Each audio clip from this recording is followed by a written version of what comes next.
বিজ্ঞানীরা একটি ইঁদুরকে পানিতে পূর্ণ একটি পাত্রে ছেড়ে দেন। এরপর তারা টাইমার চালু করে দেখতে চান যে ইঁদুরটি কতক্ষণ টিকে থাকতে পারে। ঠিক 15 মিনিট পর ইঁদুরটি পানিতে ডুবে মারা যায়। এরপর তারা আরেকটি ইঁদুরকে একইভাবে পানিতে ছেড়ে দেন। তবে এবার যখন ইঁদুরটি ক্লান্ত হয়ে প্রায় ডুবে যাচ্ছিল, ঠিক 15 মিনিটের মাথায় বিজ্ঞানী তাকে পানি থেকে উদ্ধার করেন। এরপর তাকে খাবার দেওয়া হয়, শরীর শুকিয়ে দেওয়া হয় এবং কিছুটা বিশ্রাম নেওয়ার সুযোগ দেওয়া হয়। কিছুক্ষণ পর একই ইঁদুরটিকে আবারও সেই পানির পাত্রে ছেড়ে দেওয়া হয়। তবে এবার বিজ্ঞানীরা তাকে আর বাঁচানোর কোনো পরিকল্পনা করেননি। আপনার কি মনে হয় ইঁদুরটি এবার কতক্ষণ টিকবে? বড়জোর দ্বিগুণ সময়। কিন্তু ফলাফল সবাইকে চমকে দেয়।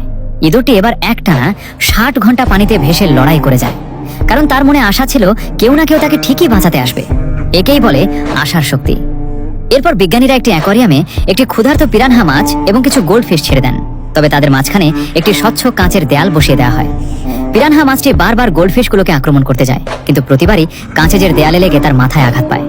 বারবার চেষ্টা করতে করতে এক পর্যায়ে পিরানহাটি নিজের মাথায় বেশ বড় আঘাত পায়। এরপর বিজ্ঞানীরা যখন মাঝখানের কাঁচের দেয়ালটি সরিয়ে নেন, তখনও পিরানহা মাছটি আর গোল্ডফিশগুলোকে আক্রমণ করার সাহস পায়নি। সে ধরে নিয়েছিল যে সামনে এগোলেই আঘাত পাবে।